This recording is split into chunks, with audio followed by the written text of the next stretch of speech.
Assalamualaikum warahmatullahi wabarakatuh. Waalaikumsalam warahmatullahi wabarakatuh. Bahagia sejahtera buat kita semua. Jumpa lagi dengan channel Informasi Amang Mawardi. Sebagaimana telah saya upload sekitar 3 minggu yang lalu tentang testimoni dari Bapak Haji Soeharto, seorang jurnalis yang korban selamat dari tragedi Haji Kolombo tahun 1978. Konten ini mendapat banyak komen dan tanggapan dari berbagai kalangan. Salah satu di antaranya adalah Pak Haji Abdul Hakim, seorang ustadz yang menjadi guru ngaji dari Mas Haji Soeharto. Nanti pada kesempatan ini beliau akan bertanya seputar kejadian tersebut, kemudian dilanjut dengan penjelasan oleh Mas Haji Soeharto.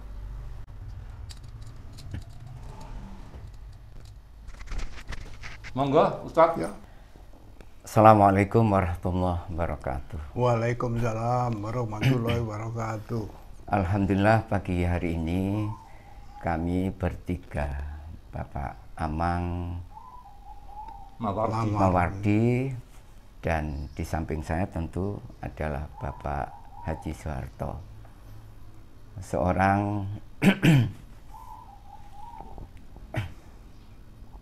veteran jurnalis. Ya, jurnalis.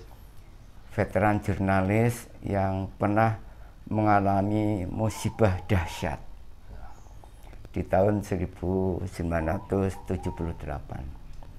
Musibah itu kemudian kita kenali sebagai musibah Jamaah Haji Kolombo. Ya.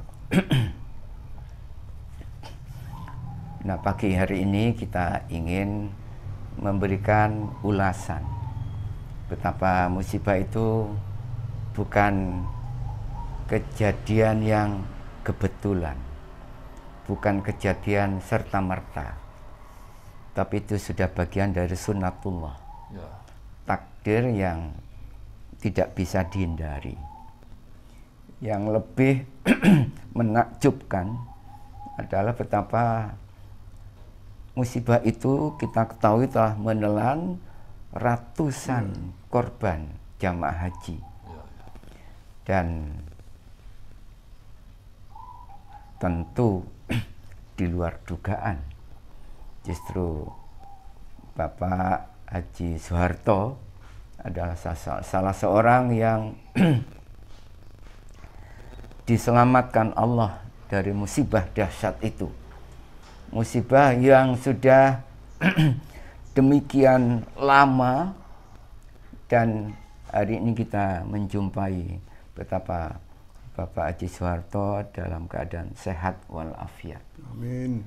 Mungkin beliau satu-satunya yang hari ini masih dikaruniai oleh Allah nikmat hidup, sekaligus kesempatan ya untuk muhasabah, untuk introspeksi, dan memanfaatkan masa sepuh beliau untuk kembali menyadari betapa ini bagian dari nikmat Allah. Dan karena itu beliau ingin mensyukuri nikmat itu dengan mengisi masa-masa akhir usia beliau dengan banyak mendalami ajaran agama, dengan banyak beribadah, dengan banyak mengaji, dengan hadir di berbagai tempat-tempat ibadah sebagai bagian dari rasa syukur, sekaligus juga perasaan spiritual yang selalu menyertai. Dan itu buah dari pengalaman masa lalu yang tidak semua orang mengalaminya. Karena itu inilah momentum untuk berbagi. Ya. Bapak Haji Soeharto ini ingin berbagi kepada kita semua, sekaligus kepada, saya kira juga umat Islam, orang beriman, betapa banyak peristiwa-peristiwa tragis yang terjadi kepada siapapun di berbagai belahan manapun, pada pemeluk agama apapun. Tapi menurut saya apa yang menimpa Bapak Haji Soeharto ini adalah spesial. Baik dalam kacamata kita sebagai manusia, apalagi dalam pandangan agama, dalam pandangan Islam. Banyak ayat-ayat Al-Quran yang menjelaskan betapa peristiwa yang terjadi pada diri Bapak Haji Soeharto ini memang istimewa. Ya. Dan keistimewaan itu pertama, perjalanan takdir manusia itu terbukti tidak bisa diukur oleh parameter matematika, parameter ilmiah. Tetapi faktanya terbukti. Ini peristiwa teologi yang hanya bisa dipahami oleh orang-orang beriman. Dan karena itu memahami apa yang terjadi pada kisah beliau ini adalah sesuatu yang penting untuk meneguhkan iman kita semua. Betapa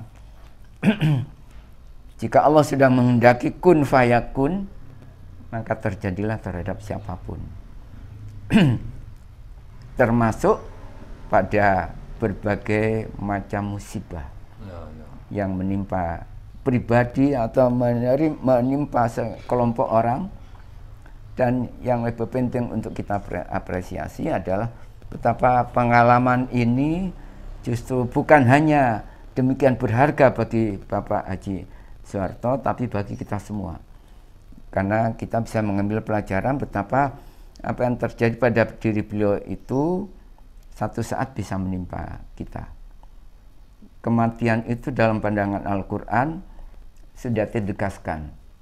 Wa idza jaa ajaluhum la yastakhiruna sa'ah wa la yastaqdimun. Jika ajal sudah sampai pada seseorang, maka tidak satu pun orang yang bisa menunda. Tapi juga tidak satu pun manusia yang bisa mempercepat. Apa yang terjadi pada ratusan korban peristiwa tragedi Kolombo yang menimbulkan kematian beratus itu sudah memang takdirnya. Begitu juga jika kemudian semuanya harus mati, itu juga takdir. Tapi kita ditunjukkan betapa Allah itu maha kuasa, maha perkasa, bisa melakukan apapun di luar nalar manusia. Dan itu terjadi pada beliau ini. Memang kalau saya lihat komen dari tanggapan pemirsa itu, ini ada yang bilang keajaiban, ada apa macam-macam lah, artinya ini menunjukkan kebesaran Allah di sini.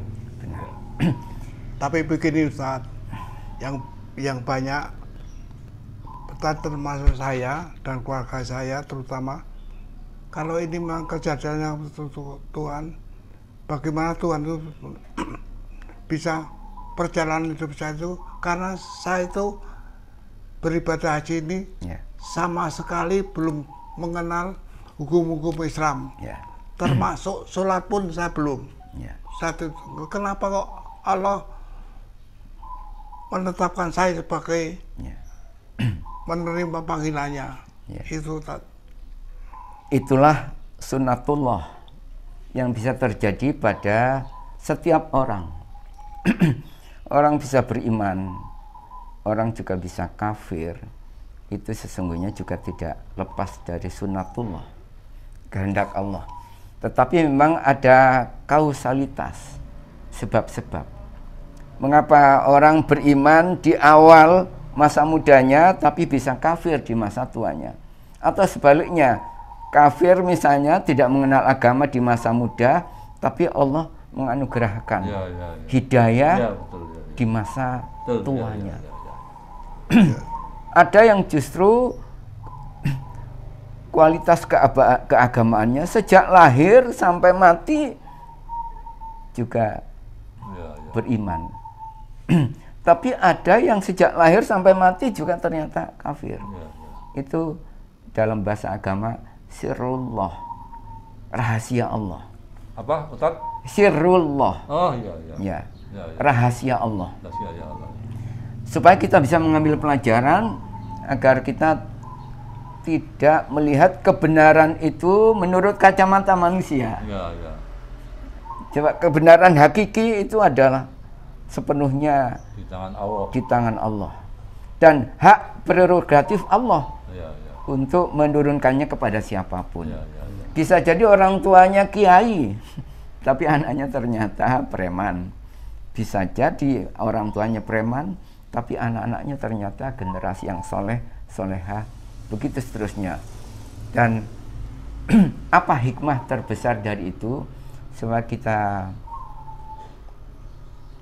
menangkap sinyal-sinyal hidayah dari Allah itu, dan ketika sinyal hidayah itu sampai pada kita, kita diperintahkan untuk menggenggamnya,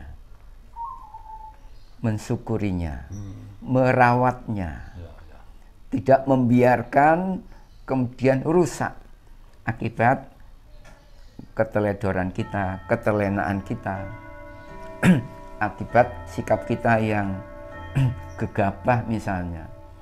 Dan apa yang terjadi pada diri beliau, Allah rupanya menunjukkan kasih sayang itu bukan sejak musibah itu, tapi bahkan sejak penunjukan beliau untuk meliput peristiwa haji. Itu sesungguhnya Allah sudah hendak membukakan tabir hidayah, meskipun mungkin beliau baru merasakan jauh beberapa hari setelah kejadian itu terjadi. Dan akhirnya semakin beliau rasakan betapa ini benar-benar nikmat Allah yang tidak terhingga, tidak tertara. Tetapi itu juga bisa terjadi pada setiap orang. Nikmat itu bisa justru terbuka ketika musibah terjadi. Nikmat itu bisa terjadi juga terbuka ketika kemiskinan menimpa seseorang. Nikmat itu juga nikmat hidayah itu bisa terjadi juga ketika orang justru bergelimang harta. Ada. Karena itu kita tidak boleh memandang kaya, miskin itu sebagai ukuran final, seakan-akan menunjukkan kemuliaan atau kehinaan.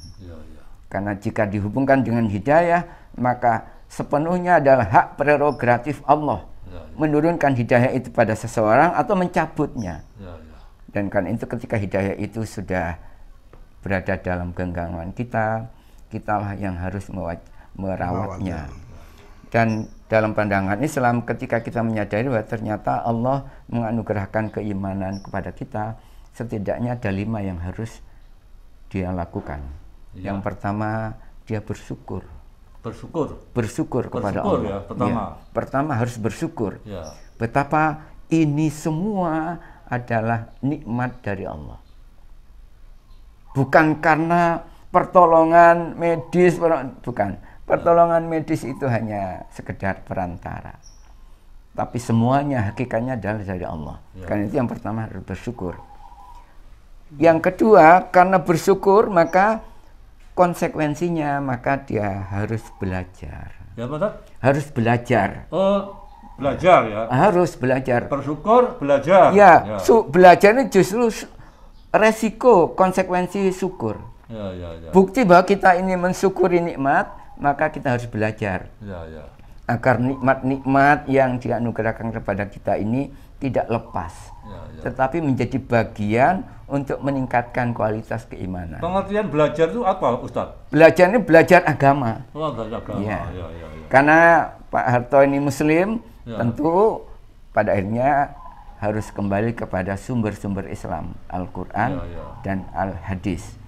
Saya juga bersyukur dalam beberapa tahun, apalagi sejak saya mengenal beliau ini, beliau sangat intens belajar agama, kemauannya untuk belajar agama begitu keras. Meskipun mutlak menuntut beliau harus sabar ke masjid ini. Dan pada akhirnya ketika subuh, satu saat ketika saya lepas menyampaikan kuliah subuh di Al-Falah, nah, beliau bertemu dengan saya dan berharap saya bisa sedikit memberi bimbingan agama. Dan alhamdulillah sudah sekitar lebih 1 tahun ini. Ya, 1 tahun lebih ya. Saya sebisa saya sampaikan, saya hadir seminggu 3 kali untuk membimbing. Pertama membimbing bagaimana membaca Al-Quran supaya bisa sedikit demi sedikit. Yang kedua juga bagaimana beribadah, ritual seperti sholat itu bisa semakin ditingkatkan. Yang tiga, supaya semakin memahami Islam itu sebenarnya seperti apa. Dan karena itu kajian-kajian yang saya sampaikan selain bimbingan membaca Al-Quran dari nol sampai juga pemahaman. Ini ayat ini apa maknanya, pesan apa yang terkandung di dalamnya, apa hubungannya dalam kehidupan kita sehari-hari. Belajar. Nah, yang ketiga itu merawat iman. Merawat iman ya. Yang ya. Satu bersyukur, yang kedua belajar, yang ketiga merawat iman. Yang tiga merawat iman. Ya, karena iman ini dalam bahasa agama yazid wa yanqus, bisa bertambah, bisa berkurang, bisa hilang. Ya. Orang tidak kuat godaan bisa menjual iman. Orang kena musibah bisa menggadaikan iman. Orang karena miskin bisa juga menjual imannya. Nah, karena itu salah satu cara merawat iman ya dia harus memiliki komunitas ibadah. Memiliki komunitas majelis taklim mungkin ya bisa. Ya. Komunitas ibadah bisa dalam bentuk majelis taklim, bisa hadir ke masjid-masjid dan sebagainya. Ya. Itu cara menerima. Bisa juga dengan sering berzikir, berdoa. Ya, sholat fardu dan sholat sunnah itu bagian dari cara merawat iman. Kalau belajar tadi kan untuk memahami, tapi kalau zikir, ibadah, punya komunitas ini adalah dalam rangka merawat iman. Nah, yang keempat untuk merawat anugerah Allah hidayah tadi, maka harus banyak beramal. Beramal ya. Yang pertama belajar, kedua bersyukur, ketiga merawat iman, beramal. Keempat beramal. Ya. Amal itu dimaksudkan supaya hidup ini memberi manfaat. Kita mungkin bisa memberi manfaat untuk diri kita sendiri, itu baik. Tapi kalau bisa memberi manfaat bagi orang di sekitar kita lebih banyak lagi, bagi keluarga kita, maka itu jauh lebih baik. Tetapi mengapa? Tidak mungkinkah kita bisa memberi manfaat yang lebih luas lagi? Mungkin tidak dengan uang, tapi dengan doa. Contoh sekali kita mengucapkan doa Allahumma ighfir lil muslimin wal muslimat wal mu'minin wal mu'minat, itu sudah memberi manfaat bagi bermiliar orang beriman. Dengan tenaga juga bisa. Dengan tenaga bisa, dengan pikiran bisa, dengan ilmu bisa, dengan harta bisa, dengan jabatan bisa. Maka ada pesan Nabi, perhatikan 5 hal. Jagalah masa mudamu sebelum datang masa tua. Jagalah masa kayamu sebelum datang miskin. Jagalah kesempatanmu sebelum datang kesempitan. Jagalah hidupmu sebelum datang kematian. Semuanya dalam rangka mensyukuri supaya hidup memiliki 2 kekayaan utama. Pertama, hidup kita di jalan yang benar. Dalam bahasa agama, sirotol mustaqim. Kita sering baca ihdinas sirotol mustaqim, itu sesungguhnya dimaksudkan supaya jalan kita itu benar di jalan Allah dan Rasul-Nya, sesuai dengan tuntunan Al-Quran dan As-Sunnah. Selalu benar. Berarti orang ini kalau selalu yang jadi pertimbangan, solusi, alternatif untuk melakukan sesuatu adalah kebenaran agamanya, Al-Quran dan Sunnah dalam hal ini, berarti dia selalu bagaimana saat sholat saya benar, puasa saya benar, nah itu selalu benar. Lawannya tentu salah. Nah, kita harus berikhtiar agar tidak terlalu banyak salahnya. Karena kita manusia, sudah pasti salah itu akan terjadi. Tapi sebagai orang beriman, ketika kesalahan itu terjadi, mungkin kesadaran sendiri, mungkin diingatkan oleh orang lain, maka ya kita harus memperbaikinya dengan banyak beristighfar, banyak bertobat, minta maaf pada orang lain. Itu benar. Yang kedua, hidup itu harus memberi manfaat. Hidup itu sebenarnya ringan menurut Islam. Itu yang masih bagian nomor 4 tadi ya? Iya, benar. Oh, iya, iya. Sebenarnya cukup beramal tadi, beramal yang benar dan beramal yang bermanfaat. Kata Nabi, khairun nas anfa'uhum linnas. Sebaik-baik manusia adalah setelah dirinya mengaku beriman, banyak memberi manfaat bagi orang lain. Sesuai dengan kemampuan. Bisa memberi manfaat dengan ilmunya, manfaatkan ilmu. Berikan ilmu. Bisa manfaat dengan tenaga, berikan tenaga.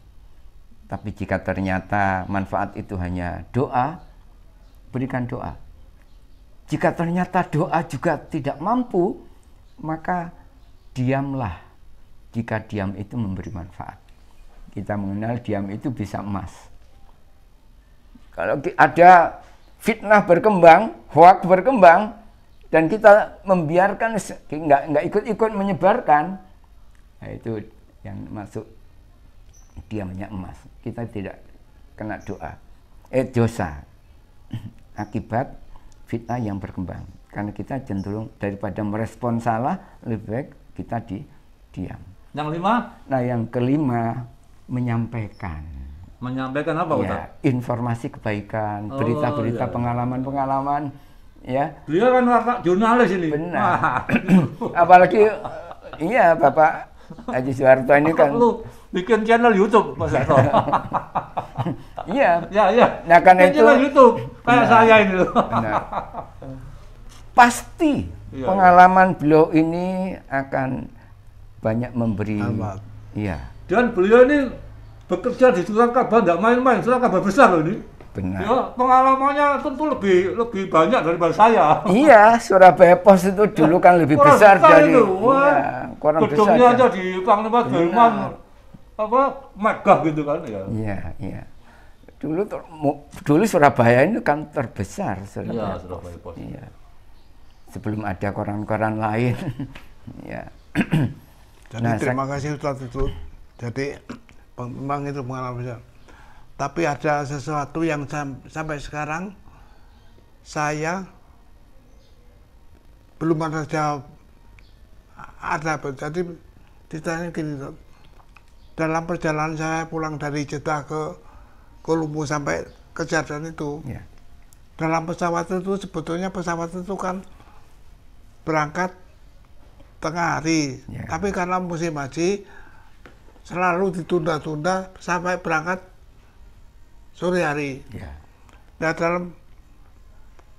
dalam sebelum berangkat itu sekitar jam 3 itu ada 2 penumpang, Ustaz. 2 penumpang itu saya tidak sebutkan jemaah haji, tapi adalah 2 orang yang misterius. Dalam buku saya sebut sebagai orang misterius. Karena 2 orang itu laki sama perempuan. Yang laki itu tidak pakai baju sewajarnya, yaitu biasanya batik atau jas, tapi mereka itu pakai baju ihram. Ihram yang ketika kita buat wukuf di Arafah itu. Sedangkan yang perempuan itu memakai mukena seperti orang mau sholat itu. Dan anehnya kedua orang itu tidak mempunyai identitas untuk naik, tidak punya paspor, tidak ada tanda-tanda bahwa mereka itu keduanya itu calon jemaah haji yang dari Banjarmasin, karena waktu itu kan rombongan itu ada Banjarmasin. Jadi dari daftar jemaah itu tidak ada, 2 orang itu tidak ada. Nah, makanya itu saya tanyakan siapa tuh. Sampai saya ke Banjarmasin juga saya tanyakan orang-orang Banjarmasin, orang tidak tahu. Sampai kecelakaan di Luwu itu sama-sama hilangnya. Jadi siapa itu orang itu yang tidak punya identitas tapi punya boarding pass. Kalau boarding pass itu kan bisa berhak untuk naik pesawat. Itu yang saya pertanyakan di situ. Itu yang sampai sekarang aneh. Siapakah orang itu? Pertama, hidup ini ada sisi misterinya. Dan itu bisa terjadi pada setiap orang. Ada yang merasakan, tapi ada yang melewatkan. Dan yang kedua, hidup ini tidak selalu mampu di-manage. Sebaik apapun manajemen yang dilakukan, misalnya di bandara dan sebagainya, pada kasus persiapan jamaah haji yang akan, maka pasti ada ruang-ruang tertentu yang terjadi, misalnya kecolongan bahasanya dan sebagainya. Dan sampai sekarang kita tidak boleh mengatakan apakah itu malaikat, itu setan. Tapi bisa jadi itu malaikat, bisa jadi itu jin dan sebagainya. Yang pasti itu semakin meyakinkan kita betapa malaikat itu bisa juga menjelma. Ya. Dan hanya orang-orang tertentu yang kemudian bisa mengetahui bahwa orang itu ternyata termasuk dari misteri yang hadir, apalagi keduanya terbukti tidak memiliki identitas dan pakaiannya tidak seperti biasanya. Maka itu justru cukup meyakinkan pada kita betapa itu bagian dari kekuasaan Allah untuk menghadirkan. Tapi itu apa bisa disebut malaikat enggak? Insya Allah bisa termasuk bisa, malaikat. Ya. Bisa juga jin. Ya. Bisa juga setan. Tapi setan insya Allah bukan. Tapi penumpang itu saya ingat betul wajahnya itu sebagai orang Jawa. Ya. Itu dari orang Jawa itu yang kulitnya coklat itu. Jadi saya nggak tahu.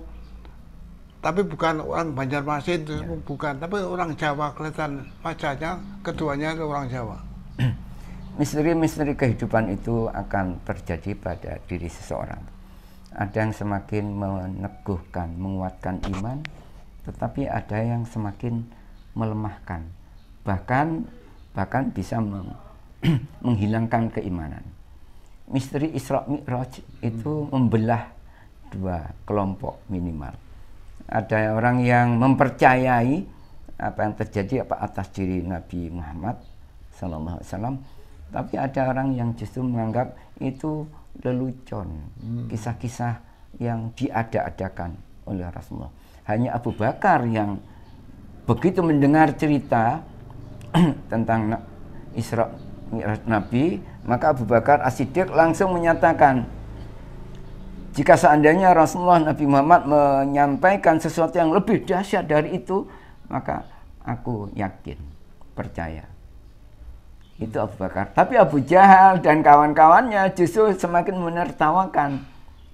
Belakangan kemudian terbukti apa yang dilakukan oleh Nabi kita Muhammad SAW dalam peristiwa Isra Mi'raj itu, nanti sampai akhir zaman akan ada kontroversi. Ada orang yang mengimani, tapi ada yang justru orang menganggap itu adalah cerita-cerita fiksi yang dibuat-buat oleh nabinya orang Islam.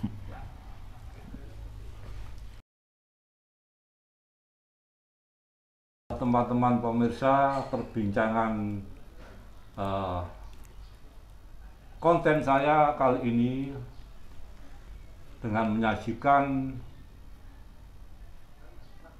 sebuah teknik wawancara yang tidak seperti biasanya.